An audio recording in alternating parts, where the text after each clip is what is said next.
Memang kami sudah mempertimbangkan beberapa hal.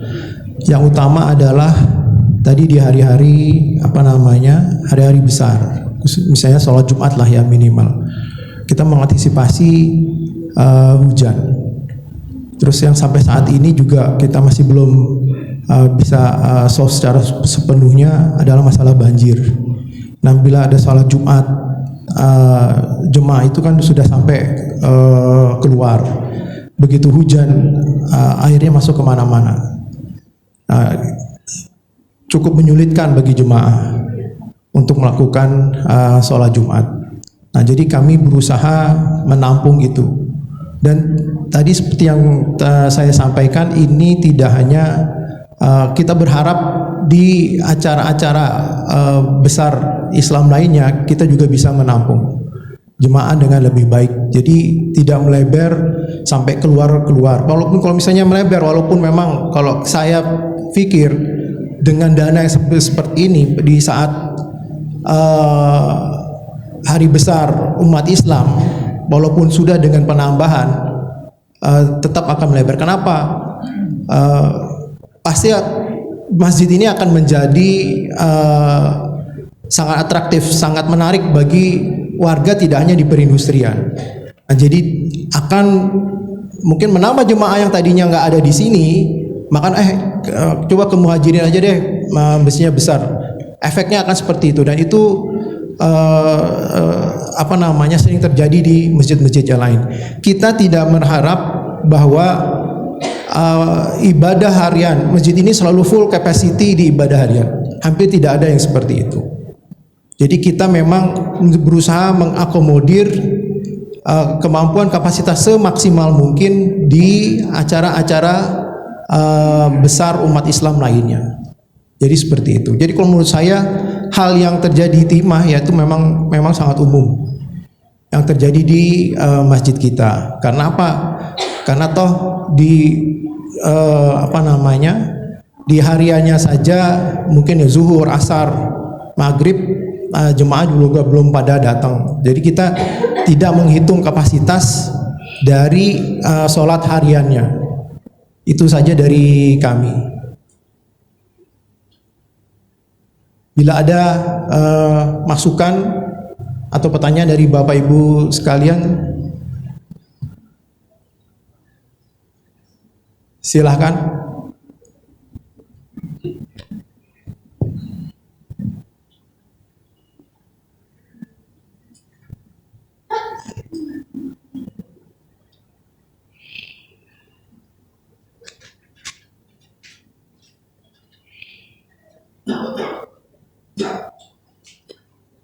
Ya, kita berharap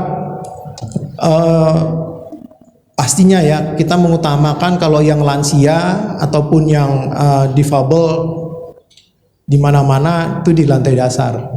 Jadi kita juga mohon maklumnya kepada jemaah yang muda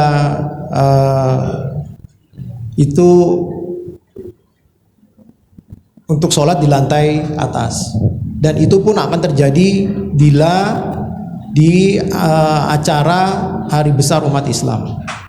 Jadi pasti panitia dari masjid akan mengarahkan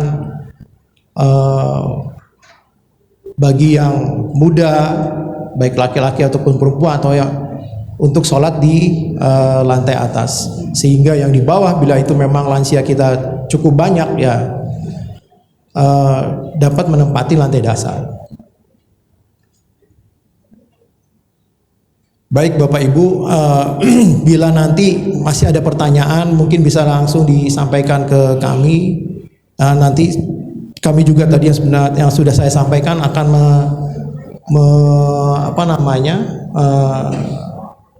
menempel, memasang gambar desain di mading sehingga bisa Bapak Ibu lihat. Nanti ya Pak Fahmi ya. Jadi tampak dalamnya juga seperti apa. Kalau ada masukan, silahkan diberikan masukan kepada kami.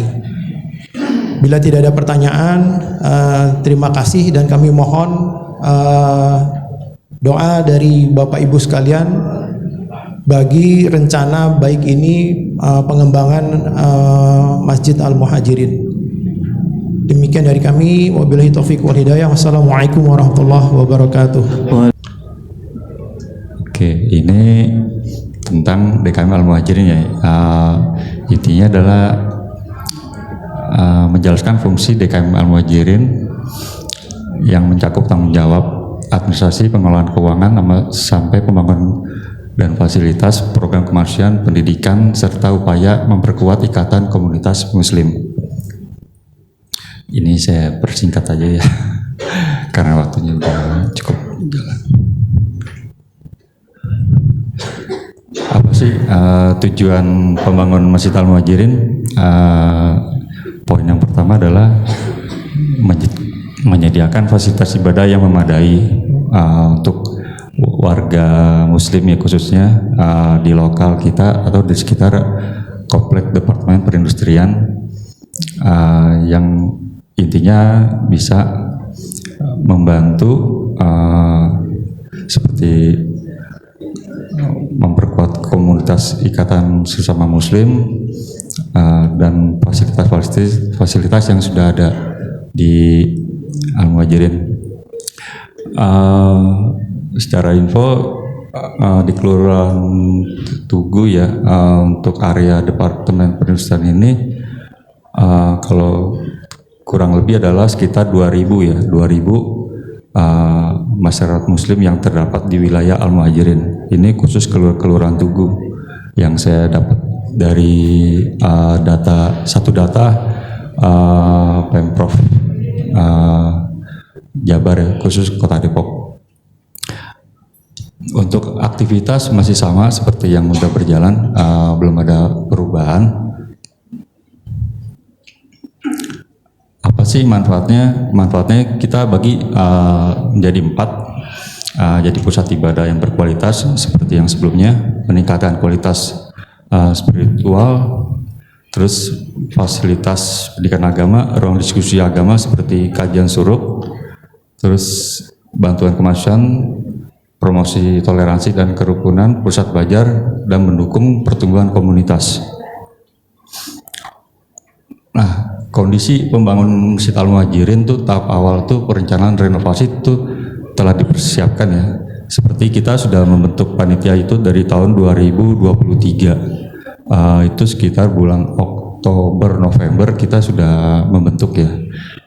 Semenjak ada himbauan dari Ketua DKM khusus untuk pembangunan rencana renovasi. Dan selama kita udah membentuk panitia pun kita juga udah ada beberapa tantangan ya, hambatan ya.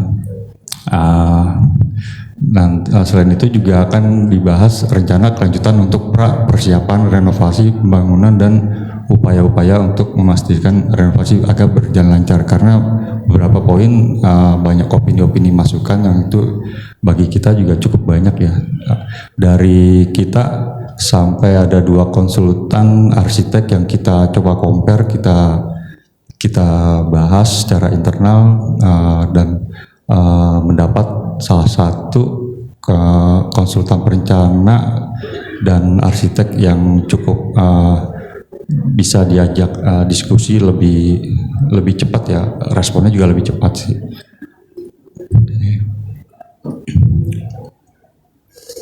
Nah, kondisi pembangunan Masjid Al-Muhajirin, selain kita udah terbentuk panitia, tahap awal ini kita juga sangat mengharapkan ya ada sumbangan rutin dari para warga sekitar menjadi donatur tetap dalam proses pembangunan renovasi masjid ini. Karena yang kami dapat informasi dari masjid yang sekitar Al-Muhajir yang sudah dibangun itu, mereka pun warganya itu menyumbang untuk membiayai SDM atau tukang yang melakukan renovasi. Jadi benar-benar warga sekitar itu sangat kompak untuk membiayai tukang-tukang yang akan membangun.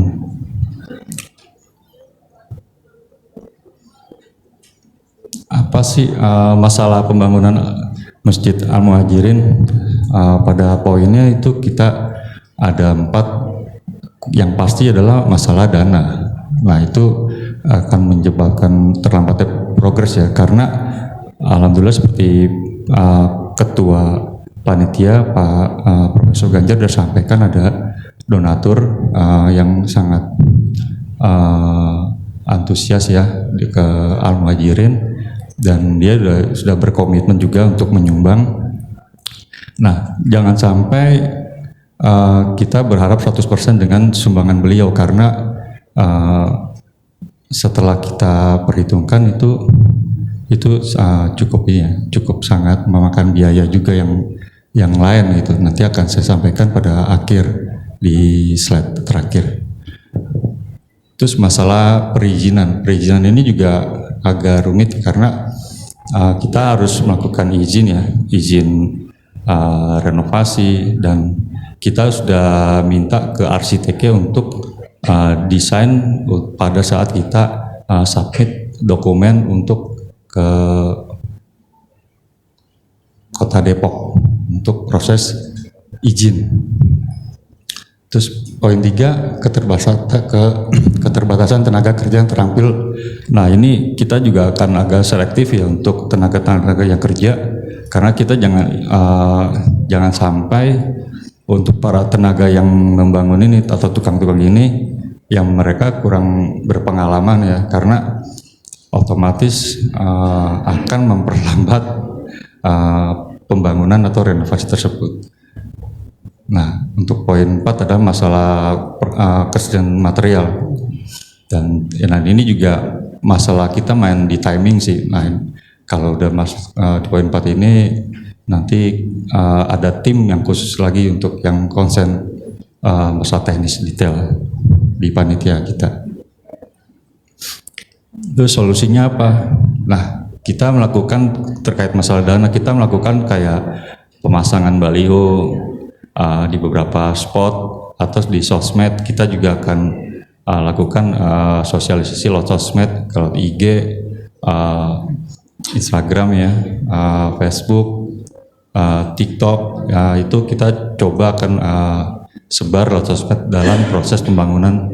Nah, itu kita butuh tim kreatif yang saya sendiri juga sudah beberapa anak remaja sudah saya diskusikan, tinggal persiapan lebih matang untuk konten tersebut.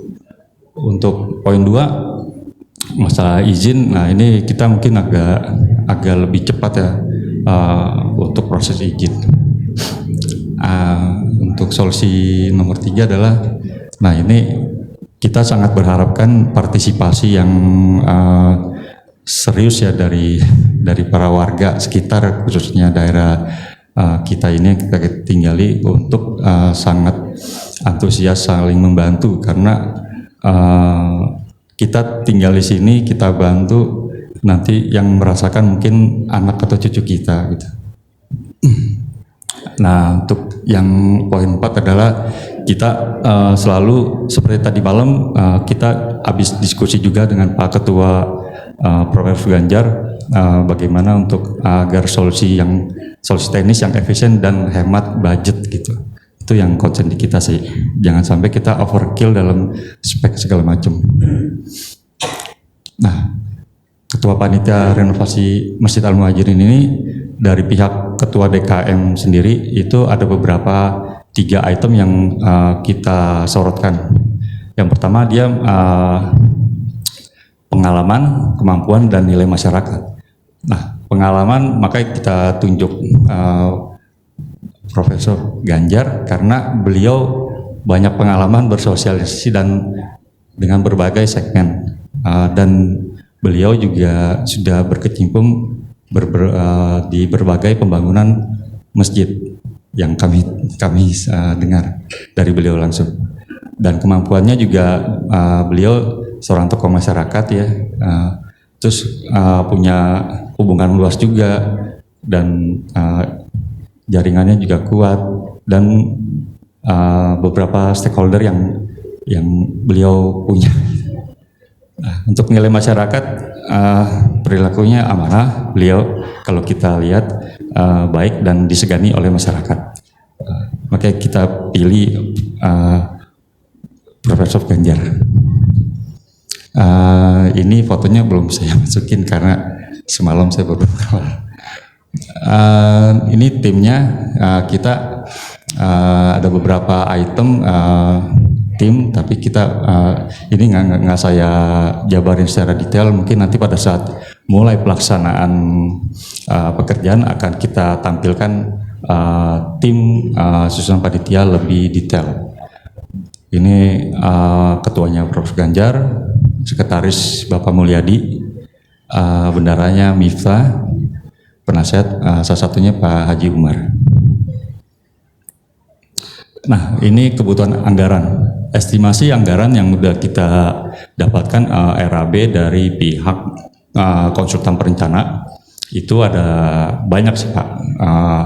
Kita dikasih file Excel yang cukup banyak, tapi ini saya summary. Jadi ada 5. Itu persiapan tuh sekitar total nilainya 40-an. Terus ada pekerjaan struktur itu 1,2. Terus poin 3, pekerjaan dinding, plafon, keramik, dan lain-lain sampai jendela, finishing, dan pekerjaan lain-lain. Itu jadi total itu 3,1 M. Itu cukup ini aja yang ingin saya sampaikan. Atas perhatiannya saya ucapkan terima kasih. Wassalamualaikum warahmatullahi wabarakatuh.